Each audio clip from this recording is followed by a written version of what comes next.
Par pitié, s'il vous plaît, ne faites surtout pas ça si vous engagez un détective. Alors, dans cette vidéo, je vais vous donner 4 comportements qui sont vraiment à bannir parce qu'ils vont avoir tendance à rendre nos investigations encore plus compliquées. J'ai certains clients qui sont vraiment ultra impliqués dans leur dossier et c'est très bien, c'est hyper important d'avoir des clients qui sont investis et qui cherchent à nous aider par tout moyen. Mais sincèrement, parfois, à vouloir trop en faire ou pas écouter les conseils qu'on vous donne, ça va clairement être contre-productif. Avant de vous donner les choses à ne surtout pas faire si vous engagez un détective, et si vous avez envie d'en savoir plus sur les coulisses du métier, n'oubliez pas de partager et de liker la vidéo, ça prend 2 secondes, c'est juste là. Donc la première chose que je peux vous conseiller si vous engagez un détective, et ça c'est valable pour n'importe quel type de dossier, il ne faut surtout pas que vous changiez vos habitudes ou votre façon de vivre. Vous devez faire comme si tout était normal. Arrêtez de poser des questions pour chercher à obtenir des informations. En fait, vous allez payer pour avoir ces informations par le biais d'un détective. Donc ça sert strictement à rien de commencer à essayer de gratter des infos par vous-même. En plus, souvent, on est déjà dans des situations très conflictuelles et donc en voulant bien faire à poser beaucoup de questions pour essayer de préparer les interventions du détective, ça va avoir qu'une seule conséquence, c'est de rendre la personne sur laquelle on enquête soit encore plus méfiante, soit suspicieuse. Donc, si vous engagez un détective, laissez-lui le temps de faire son travail et ce, pourquoi vous le payez.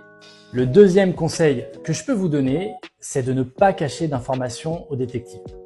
Pour X raisons, il y a des choses que vous n'avez pas envie de dire. Soit parce que vous avez honte, soit parce que sans faire exprès, vous avez pu faire une connerie. Bref, vous avez omis de donner une information clé à votre détective. Je vous donne un exemple très simple.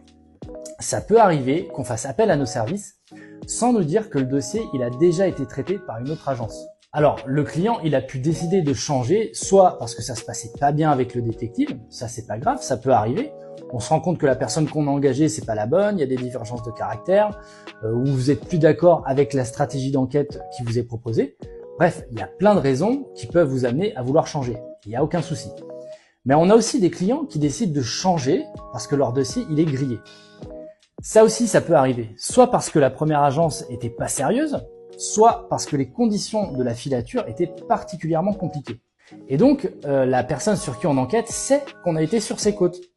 Et du coup, cette info, si nous, on l'a pas, c'est très embêtant parce que dès le départ, on part avec un gros handicap. En fait, on va aller suivre une personne qui sait que potentiellement, elle a déjà été suivie. C'est quand même super problématique, quoi. Alors, pour ce genre de situation, on a des solutions, mais encore faut-il qu'on soit prévenu en amont. Donc c'est pour ça, ne cachez pas d'informations à votre détective. Le troisième et dernier conseil que je peux vous donner, c'est pendant les interventions, il ne faut pas appeler votre détective toutes les 5 minutes pour savoir s'il a du nouveau. Pour la surveillance et la filature, ça demande beaucoup d'attention et de concentration. Et quand vous avez un client qui vous appelle toutes les 5 minutes pour avoir du nouveau, « Allô, qu'est-ce qui se passe? Ça a bougé? Est-ce qu'il y a du nouveau ?» Ça, clairement, ça pollue le travail. Ne vous inquiétez pas, un détective digne de ce nom, il va vous tenir informé dès qu'il le pourra.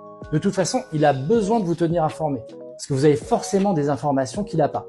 Un exemple, si on fait une filature et qu'une personne entre au sein d'un immeuble et que malheureusement, on n'a pas pu entrer juste derrière pour voir à quel étage elle se rend.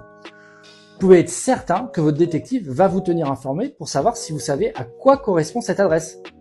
Soit vous connaissez pas, et du coup, on va aller creuser pour obtenir l'info, soit vous allez dire « Ah bah non, ça c'est pas intéressant, cet immeuble ça correspond à l'adresse de son frère ou de sa sœur ».